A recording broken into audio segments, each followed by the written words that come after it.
Welcome back to Curious Minds, a space where we explore mysteries, history, science, and the ideas that shape how we see the world. It is wonderful to be back. Was he a painter, An engineer. a scientist, a dreamer obsessed with flight? Or was he something rarer, a mind centuries ahead of its own time? In an age of kings, cathedrals, and superstition, one man dissected corpses, sketched helicopters, and painted a smile the world still cannot decode. Leonardo da Vinci was not just a genius. He was the blueprint for genius. That's a huge claim, a massive claim.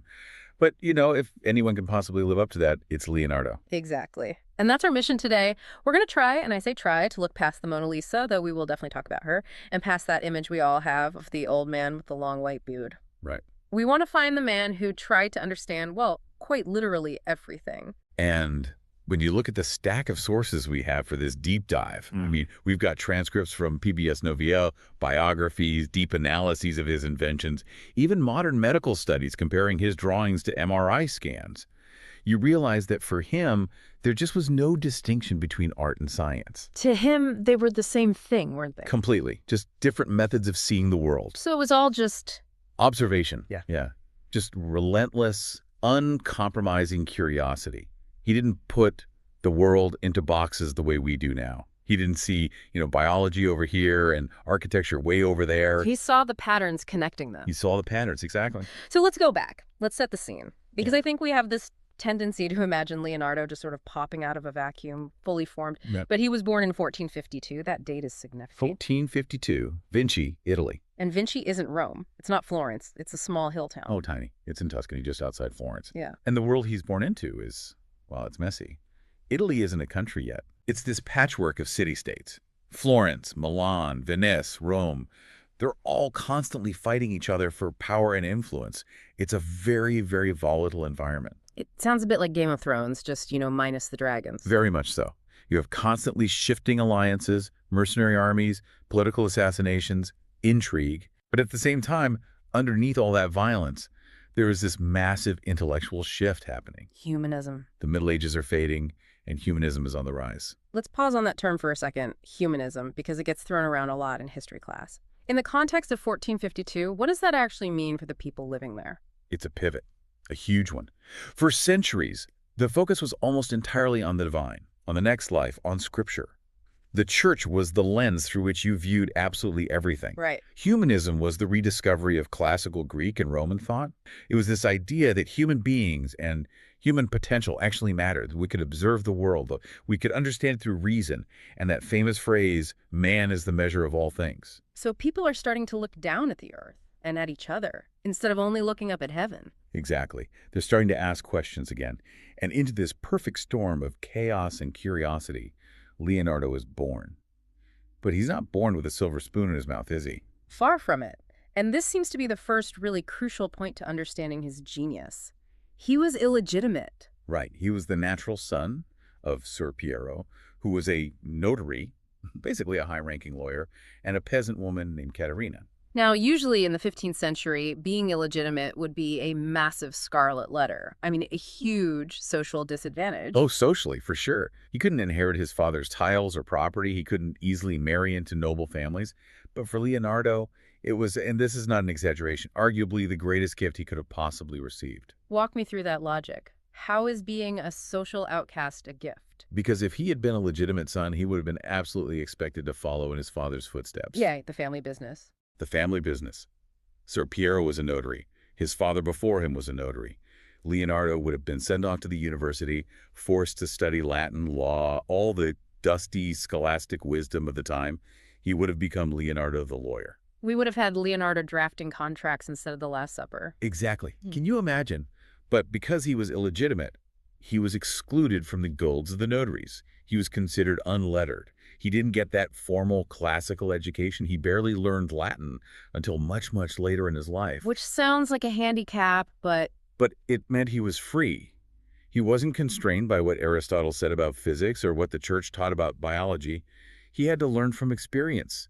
He had to learn from nature itself. He actually calls himself a disciple of experience. So he didn't read a book to find out how a bird flew. He went outside and watched the bird for hours. That is such a key distinction. He's self-taught in the most radical sense. He's bypassing all the accepted knowledge of the day and going straight to the source code of nature. It made him an empiricist before empiricism was really a thing. He trusted his own eyes far more than he trusted any ancient texts. So he's this wild, curious kid out in the countryside. He's sketching, he's watching water flow, he's looking at lizards. When does the art with a capital A actually start for him? Well, his father, Ser Piero, despite the illegitimacy, clearly notices the boy has this incredible talent. He sees the drawings. So around age 14, he moves him to Florence and gets him an apprenticeship. Ah. But not just anywhere. Right. He gets him into the workshop of Andrea del Verrocchio. And from what I gathered in the reading, calling Verrocchio's place an art studio is a bit of an undersell. It sounds more like an industrial shop or something. Oh, completely. If you're picturing a quiet room with easels, Mm. polite, hushed conversation, just delete that image from your mind. Okay. It was an intellectual furnace. It was a factory. Verrocchio was a sculptor, a painter, a goldsmith. In that one shop, they were doing mechanics, metallurgy to cast huge bronze statues, chemistry to mix the paints, geometry for perspective. So it's more like an MIT fabrication lab mixed with an art school. Precisely. So Leonardo is learning to draft technical drawings, how to cast bronze for cannons, to understand the levers and pulleys needed to hoist these massive marble statues. He's seeing from day one that art is built on engineering. You can't separate them. To make a great sculpture, you have to understand the structural integrity of the metal. Exactly. To paint a great fresco, you have to understand the chemistry of the plaster and the pigments. And there's that famous story of Vasari, the biographer from the 16th century. He's the one who tells it. The angel incident, yes. The angel incident. So Verrocchio is working on this massive commission, a painting called The Baptism of Christ. And in those days, the master would paint the main figures and the apprentices would fill in the background or maybe some of the side characters. Standard practice. It was a collaborative assembly line of sorts. So Verrocchio lets the young apprentice, Leonardo, paint one of the two angels in the bottom corner, the one holding Jesus's robe. And what happens next is, well, it's the stuff of legend. Leonardo paints this angel, and it just has this ethereal, glowing quality. The drapery, the face, it's so much more alive, so much softer than the rigid, slightly harsh style of Verrocchio. He used oil paint, which was new and allowed for this incredible blending, while Verrocchio was still using tempera, which is fast-drying and creates these very hard lines. And the legend says? The legend says Verrocchio looked at Leonardo's angel, looked at his own work next to it, put down his brush, and swore he would never paint again. I'm out. The kid beat me. Basically, yeah. Now, whether it happened exactly like that is up for debate. Vasari loved a good dramatic flair. Sure. But the sentiment is real. The student had surpassed the master, not just in skill, but in vision. Right. He wasn't just painting lines on a surface. He was painting light and atmosphere. And that leads us perfectly into how he just completely redefined what it meant to be an artist. Because for Leonardo, you couldn't just paint a surface. You had to know what was going on underneath it. Right. We have to talk about his philosophy here. He truly believed that to paint the world, you first had to understand the physics and the biology beneath it. If you want to paint skin, you need to know the muscle under the skin and the bone under the muscle. There is an interesting comparison in our sources between Leonardo and Michelangelo. They were contemporaries, right? They were rivals. Yeah. Big time. And they really, really disliked each other. Oh, really? Oh, yeah. It was a clash of personalities, but also a clash of philosophies. Michelangelo was a sculptor at heart. He was obsessed with the idealized human form. Muscular, spiritual, larger than life. Think of the statue of David. Right. Perfect, hard marble. A superhero physique. Exactly. Michelangelo exaggerated the body to show spiritual strength. But Leonardo was obsessed with nature, with the messy, soft, psychological reality of things. He didn't want to paint a statue. He wanted to paint a living, breathing thing with a pulse. He wanted the imperfections that made it real. Which brings us, of course, to the most famous painting in the world, the Mona Lisa. La Gioconda. Yeah. We've seen it 1,000 times on mugs and T-shirts and everything else. It's almost a cliche at this point. But why does the research say it's a masterpiece of science? What are we missing when we just glance at it? It all comes down to the smile, that elusive, flickering, is she or isn't she smile. Now you see it, now you don't. Literally. And neuroscientists have actually analyzed this. Leonardo used a technique he perfected called sfumato. Sfumato. It comes from the Italian word for smoke. It means there are no hard lines in her face. It's layer upon layer upon layer of incredibly thin, translucent glaze. We're talking microns thick. And how does that affect the smile? It plays a trick on your eyes. Yeah. It messes with your peripheral vision. Yeah. If you look directly at her mouth, using your foveal vision, which is designed for fine detail, the smile seems to disappear into the shadows. Her expression looks flat, neutral. Okay. But if you look up at her eyes or her forehead, your peripheral vision, which is much better at picking up shadows and broad shapes, picks up the subtle shadows at the corners of her mouth as an upward turn, as a smile. So she smiles when you look away and stops when you look right at her. Exactly. It makes her feel alive. It gives her this inner life. The painting literally changes as you interact with it. And he didn't just guess at this. He was dissecting human faces at the time. Dissecting faces. That's a vivid image. It is. He would strip the skin off cadavers to see exactly which muscles moved the lips. Right. He discovered that the muscles that purse the lips, like for a kiss, are different from the ones that pull the lips back for a smile. He mapped the nerves. He knew precisely what was happening under the skin of Lisa Gherardini. That is intense and slightly gruesome, which I'm sure we'll get to. But it shows he wasn't just capturing a mood. He was engineering an expression based on hard anatomical data. He was simulating life. Let's talk about his other masterpiece, The Last Supper, because this one is a psychological study too, but on a much grander scale. Oh, it's a masterclass in human reaction.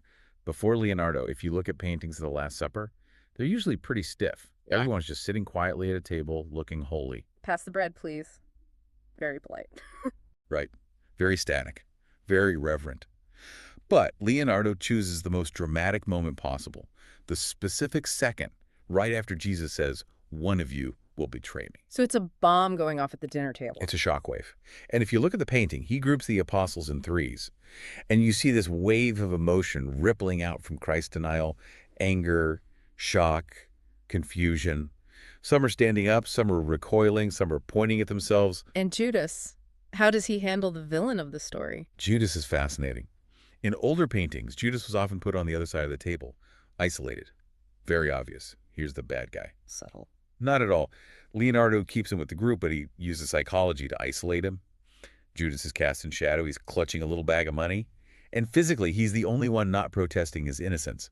He's recoiling away from Jesus, knocking over the salt. It's a brilliant psychological portrait of guilt. And there's the perspective too, right? Oh, the perspective is perfect. Yeah. All the lines of the room, the walls, the ceiling coffers, they all converge on one single point. Jesus' right temple, the center of the entire intellectual and emotional storm. But there's a great tragedy with The Last Supper, isn't there? The outline mentions a technical failure. A massive one. A catastrophic one, really. And it stems directly from Leonardo's personality. He hated fresco. Fresco is painting on wet plaster, right? You have to work fast. Yes, exactly. And with true fresco, you have a day, maybe. The plaster is wet, you paint on it. The paint bonds chemically with the wall as it dries. Once it's set, it's there forever. You can't change your mind. And Leonardo? Leonardo loved to change his mind. He was a notorious perfectionist. He would allegedly stare at the wall for 3 days and then make one single brushstroke. He couldn't work fast. So he invented a new technique. Of course he did. He decided to use tempera and oil on a dry wall, which he had sealed with a mixture of gesso, pitch, and mastic. So he could take his time, go back, and make changes. So he could take his time. But the chemistry was completely wrong. The paint never properly bonded with the wall. The wall was also the wall of the kitchen, so there was moisture coming through. It started flaking off within 20 years of him finishing it. Oh, that's heartbreaking. It is. By the time Vasari saw it a few decades later, he described it as a muddle of blots. And then, of course, history took its toll. Napoleon's troops used the room as a stable and threw rocks at the apostles' eyes for fun. No. You're kidding. I wish I was. And then in World War II, an Allied bomb hit the refectory. The roof and 3 walls collapsed. The only wall left standing was the one with the painting, which had been protected by sandbags. Talk about a survivor. It is an absolute miracle we have it at all, even in its damaged state. But that technical failure highlights his personality perfectly. He would rather risk the entire painting falling apart than be forced to paint faster than his thought process allowed. And that perfectionism led to a lot of unfinished work, didn't it? A huge amount. The adoration of the Magi, St. Jerome in the wilderness, he would start a project, get the composition down, solve the intellectual problem of the scene, and then he'd lose interest in the final execution. Or he'd realize his hand could never quite match the perfection that was in his mind, and he'd just stop. It's the curse of the genius, right? The idea is always better than the reality you can create. Precisely. For him, the real art was in the conception, not always in the completion. Now, we've touched on the science of art, but let's flip that. Let's talk about the art of science. Because while he was painting these masterpieces, he was filling notebooks. Thousands and thousands of pages. We have about 6,000 to 7,000 pages left, and that's probably only a quarter, maybe a third of what he actually wrote. And we have to address the mirror writing. Everyone knows about the mirror writing. Yes, he wrote from right to left, backwards. You need a mirror to read his notes. So, was he trying to be secretive? Was this some kind of code to hide his ideas from the church? That's the romantic theory, right? The Da Vinci Code stuff. That he was hiding heretical ideas about anatomy or whatever. But the much more practical explanation is likely simpler. He was left-handed. Ah, the smudge factor. The smudge factor, exactly. If you're a lefty, writing with a quill and wet ink from left to right, your hand just drags across the fresh ink and you smudge everything. Writing backwards, from right to left, keeps the page clean. That is disappointingly practical, but it makes complete sense. It really does. So what's in these notebooks? Everything. Literally everything. You'll find a grocery list right next to a diagram of a machine gun, a sketch of a horse's leg next to a complex geometry problem, a note to himself. Describe the tongue of a woodpecker. He actually wrote that. Verbatim. He wanted to know what a woodpecker's tongue looked like and how it worked. Why? Because he didn't know. And for Leonardo, that was reason enough. It's just pure, unadulterated curiosity. But the most significant part of these notebooks, arguably, is the anatomy. The anatomy is where Leonardo was truly centuries ahead of his time. And we have to remember, this was not easy. There were no textbooks with pictures. To learn anatomy, you had to get a body. And getting a body in the late 1400s, well, it meant knowing the gravediggers or having a connection at the hospitals. Yeah. And the process. Just imagine this for a second. There's no refrigeration, no formaldehyde. You were in a room, probably at night, because it was semi-illegal, or at least deeply frowned upon by the church, with a decomposing corpse. And the smell. The smell would have been horrific. Yeah. He actually writes about the fear of living through the night hours in the company of these quartered and flayed corpses. You have a candle, and you are meticulously dissecting layers of rotting flesh to find the truth of the human machine. That takes a strong stomach. It takes an obsession. He dissected over 30 bodies in his life. Men, women, even a fetus. And he wasn't just looking at muscles for his art anymore. He went deep. He looked at the organs, the nervous system, the brain, the heart. The sources mention the heart specifically. That he figured things out that we didn't confirm until very recently. This is one of my absolute favorite Leonardo facts. He became obsessed with how the aortic valve worked. To study it, he created a glass cast of a bull's heart. He made a glass model. How is that even possible in that era? He was a master craftsman, remember, from Verrocchio's shop. He blew glass into the shape of the aortic valve, and then he pumped water through it with grass seeds suspended in the water so he could see the flow. And what did he see? He observed that the blood doesn't just shoot straight through. It creates these little vortices, tiny swirls at the base of the aorta in a little pocket called the sinus of Valsalva. These swirls gently push the valve leaflet shut after each heartbeat. For 500 years, doctors thought he was just being artistic in his drawings. They assumed blood just flowed straight. And in the 20th century, using modern MRI and Doppler technology, we confirmed he was exactly right. The blood creates vortices which close the valve. He understood the complex fluid dynamics of the human heart in 1510. That is absolutely mind-blowing. He was literally seeing things that medical science wouldn't catch up to for half a millennium. It's incredible. And the drawing of the fetus. The babe in the womb. It's one of the most beautiful and scientifically accurate drawings in history. It's accurate, but it's also tender. He treats the human body as a machine full of pulleys and levers, but a divine machine. He opened the womb of a cadaver and drew what he saw with the respect of a priest and the eye of an engineer. And the Vitruvian Man, that famous drawing of the guy in the circle and the square, we see it everywhere. That's the synthesis of it all. It's geometry and biology combined. It's based on the writings of the ancient Roman architect Vitruvius.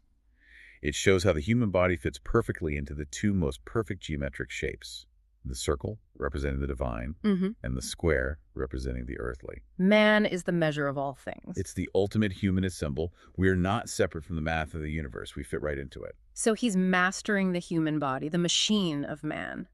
But he wasn't content with just staying on the ground. He wanted to fly.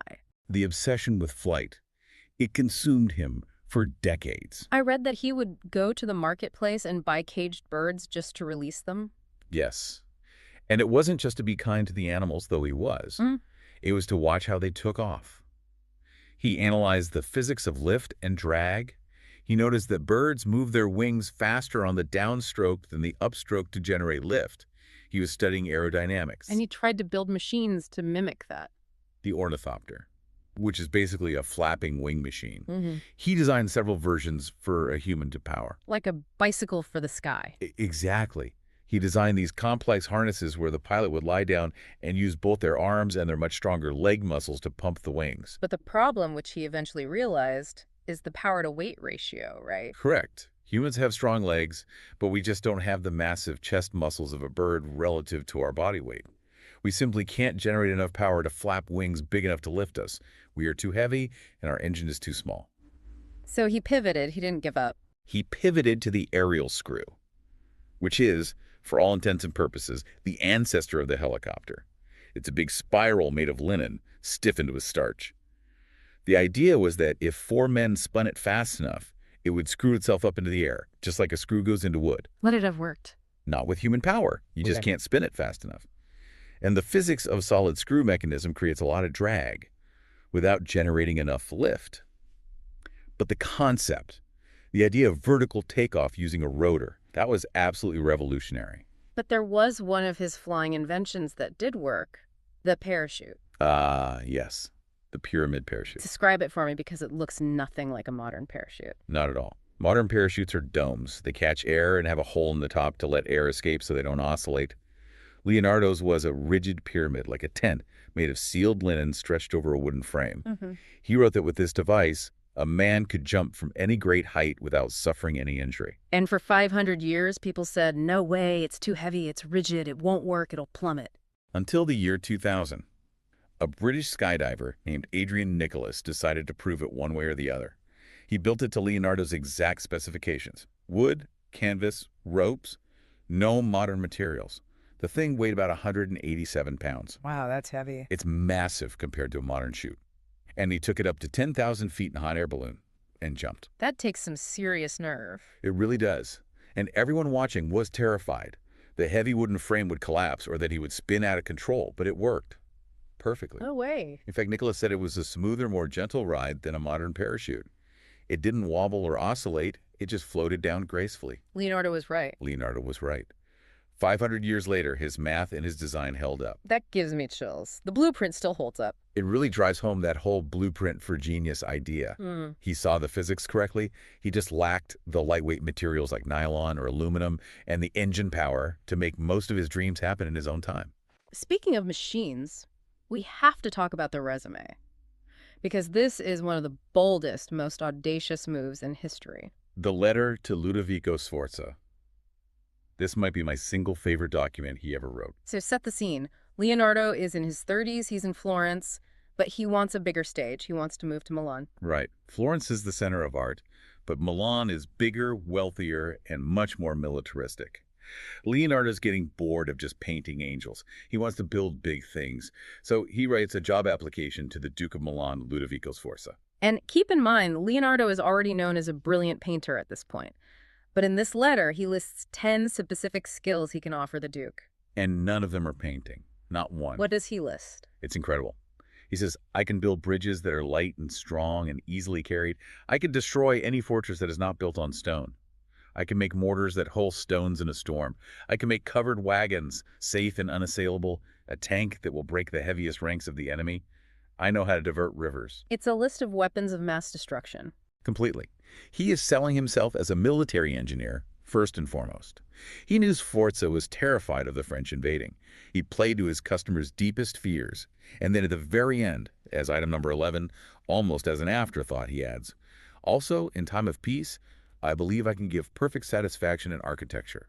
And I can paint as well as any other, whoever he may be. Talk about burying the lead. Oh, by the way, I'm also the greatest artist alive. It's incredible. But he knew his audience.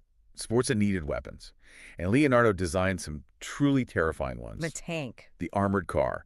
It looked like a turtle shell, reinforced with metal and wood, with cannons sticking out in all directions. It was designed to be powered by men inside cranking gears to drive into enemy lines and fire in 360 degrees. But there's a catch with the tank, right? The sources mention a flaw in the blueprints. A huge flaw. a fatal one. If you look at the gearbox in the drawings, and remember, Leonardo was an absolute master of gears. The wheels are set up to turn in opposite directions. The front wheels would try to go forward, and the back wheels would try to go backward. So it would just spin in place. Yeah. Or tear itself apart. It wouldn't move at all. It would just lock up completely. Now, Leonardo da Vinci doesn't make simple gear mistakes. This is the guy who designed the helicopter and automatic transmissions. That's the big question. Was it a mistake? Or was it deliberate sabotage? Some historians think he was a pacifist at heart. He called war patia bestialissima, the most bestial madness, and that he intentionally put a bug in the design so that if the blueprints were stolen or if the Duke actually tried to build it, the killing machine wouldn't work. He open sourced the code but left a fatal error in it. Exactly. We'll never know for sure, but it definitely fits with his complex character. He loved the intellectual challenge of designing the weapon, but he seemed to hate the reality of war. He also designed a machine gun. The 33-barreled organ gun. Not a machine gun like we think of today, but 3 rows of 11 gun barrels arranged like a fan. The idea was you fire one row, while the second row cools and you reload the third.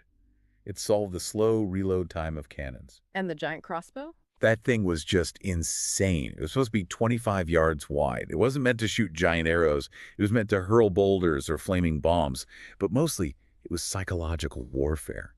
Can you imagine seeing a crossbow the size of a building rolling towards your city walls? You'd run. You wouldn't even fight. You'd run. That was the point. It's fascinating that he could have this mind that designed these instruments of death, but also design robots. The robotic knight. Yes. Tell us about that. For a festival at the court, he designed a suit of German-style armor that was filled with a complex system of pulleys and cables. It could sit up, stand, wave its arms, and lift its visor, all on its own. A primitive automaton. Yes, and a self-propelled cart.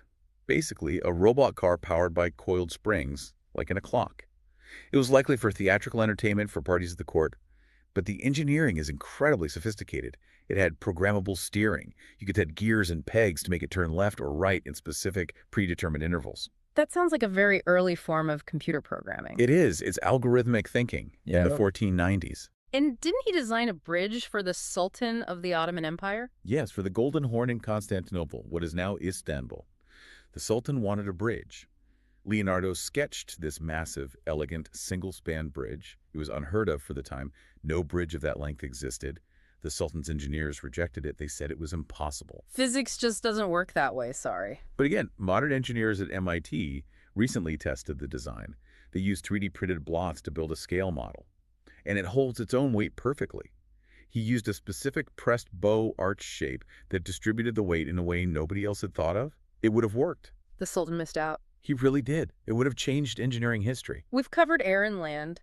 Let's talk about water, because the sources say he was master of water. He was obsessed with water. He called it the vettorale di natura, the driving force of nature. He spent countless hours studying turbulence, eddies, spirals.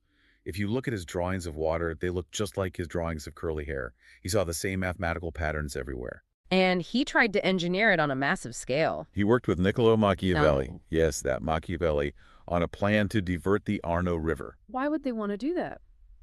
Florence was at war with the city of Pisa. Pisa is downstream from Florence on the Arno. Leonardo's plan was to literally steal their river, dig a massive channel to divert the water away from Pisa, cutting off their access to the sea and drying them out completely. Weaponizing the environment. That's some next-level thinking. It failed, mostly because the engineers and laborers digging the ditches didn't follow Leonardo's specific depth instructions, and the project fell apart. But the sheer ambition of it is staggering. And he invented the double hull for ships. Yes. The concept that if the outer skin of a ship is breached, say by a rock or a cannonball, there's a second, inner skin to keep it from sinking. A principle we use today in oil tankers and warships. It's endless. Every time we turn a page in these sources, there's another invention that helps define the modern world. But I want to pivot now to the man himself, because sometimes geniuses can feel like these disembodied brains in jars. But Leonardo, he's a character. He was a celebrity, a rock star of the Renaissance. So describe him. What did he look like? What was his presence like? Well, according to his contemporaries, he was exceptionally handsome, tall, athletic. There's a story that he was so strong he could bend a horseshoe with his bare hands. Strong, handsome. And how did he dress? Not in the drab, dark robes of the time. He was known for wearing short, rose-colored tunics. He liked color. He groomed his long beard meticulously. He was charismatic. And he was a musician. A musician. I did not know that. A virtuoso on the lira da braccio, a type of violin. Remember the Sforza court in Milan? When he was introduced, he didn't just hand over that resume. He played for the Duke on a silver lyre, which he had designed and built himself, in the shape of a horse's skull. That is a rock star entrance. Yeah. That is unbelievable. It really is. He was the life of the party. He told jokes. He made up riddles. People were just drawn to him. And he loved animals. Deeply. He was almost certainly a vegetarian, which was incredibly unusual for a 15th century Italian. He wrote about his disgust for human cruelty, calling us the king of beasts because we kill everything to satisfy our palates. And as we said, he would buy caged birds in the market just to set them free. And his personal life, the sources are pretty clear that he was gay. Yes, he never married, had no children. As a young man in Florence, he was actually arrested along with several other young men based on an anonymous accusation of sodomy. Which was a very serious crime. A capital crime. He could have been burned at the stake. But the charges were eventually dropped, most likely because one of the other accused men was connected to the powerful Medici family. But it clearly spooked him. He became very private, very secretive about his personal relationships after that. But we know about Salai. Salai, the little devil. That's what Leonardo called him. Yes. His real name was Gian Giacomo Caproti. He was a young boy with curly hair who entered Leonardo's household as an assistant and just stayed for decades. And he was difficult. Leonardo lists his crimes in his notebooks. Thief, liar, stubborn, glutton. Salai stole money and valuables from him constantly. But Leonardo kept him around. He adored him. He bought him expensive pink clothes, paid his debts, taught him to paint, and even left him a significant inheritance, including, some believe, the Mona Lisa. It shows a very human, messy side to the genius. He could design a helicopter, but he couldn't control his troublemaking companion. And we have to talk about the procrastination. Because for anyone listening who has a to-do list they haven't finished, Leonardo is your patron saint. Absolutely. He was the king of procrastination. He drove his patrons insane. The monks waiting for the Last Supper were tearing their hair out. He would just disappear for weeks at a time to go study a rock formation or the flow of a river. But the biggest tragedy of his procrastination or his perfectionism has to be the Sforza horse. The Gran Cavallo. The Great Horse. This was supposed to be his magnum opus as a sculptor.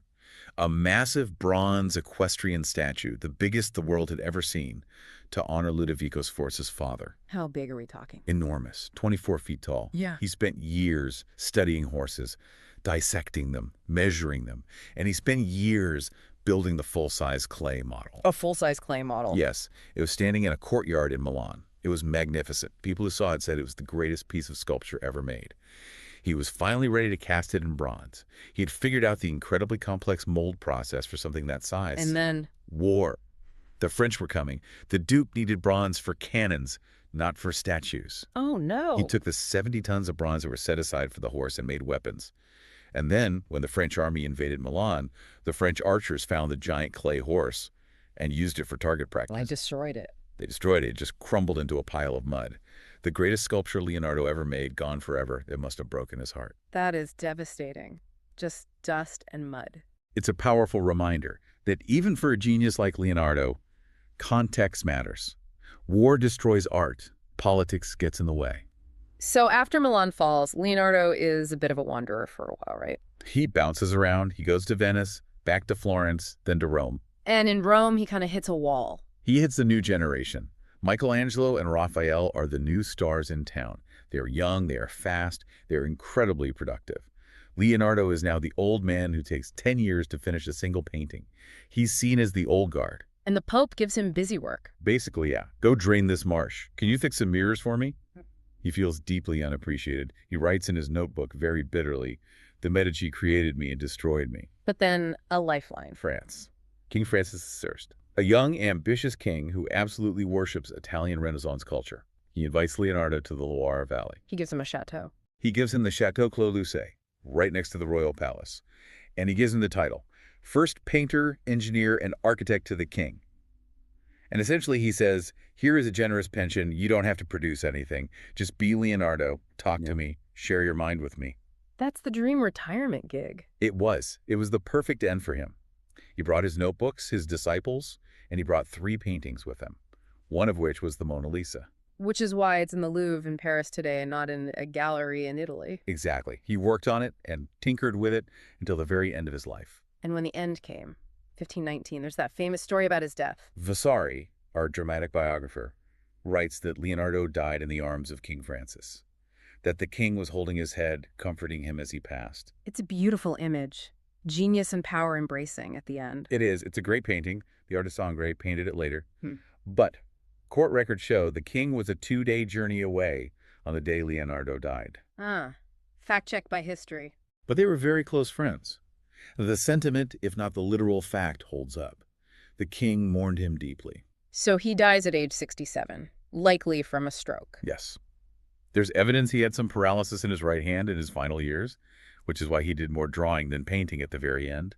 When we look back at this life, it's just overwhelming. We have the art, the anatomy, the flight, the military engineering, the geology, the botany. It is overwhelming. Yeah. But if you try to synthesize it, if you try to find the one unifying principle, you realize it all comes from the same source. What is that source? A radical refusal to accept that things are separate. We put everything in boxes. This is biology, this is art, this is physics. Leonardo saw one big, beautiful, interconnected system. He saw the patterns. He saw the branching of a tree and saw the arteries and veins of the human body. He saw the swirl of water in a vortex and saw the curl of human hair. He saw the gears of a machine and saw the muscles and tendons of an arm. He understood that nature follows the same mathematical laws, whether it's happening in a river or in a human heart. And that's why he matters. Not just because he painted a nice picture, but because he showed us a new way to see. Precisely. His true legacy isn't just the objects he left behind. It's the method. The relentless sapere knowing how to see. The childlike willingness to ask why about absolutely everything. It's so interesting to think his designs for the parachute, the helicopter concept, the heart valves, they were all validated hundreds and hundreds of years later. We are still catching up to him. Aerospace engineers, medical scientists, roboticists, they're all still looking at his notebooks. Which leads to a final provocative thought. We always say Leonardo was ahead of his time. Right. It's this standard cliche. But maybe he wasn't ahead of time. Maybe he was just awake. Yeah. And everyone else around him was sleepwalking through the world. Or maybe a different way to put it is, was Leonardo ahead of his time? Or are we still living inside the future he imagined? We're finally building the world that he sketched in those notebooks 500 years ago. That's a powerful thought to leave on. He had the same 24 hours in a day as we do, but he looked at the world with a completely different resolution. High-definition curiosity. I like that. So that's a wrap on today's episode. Thank you so much for spending your time with Curious Minds. If you found this discussion interesting, feel free to like, comment, and share your thoughts. And as always, stay curious, stay grounded, and hope to have you join us for the next one.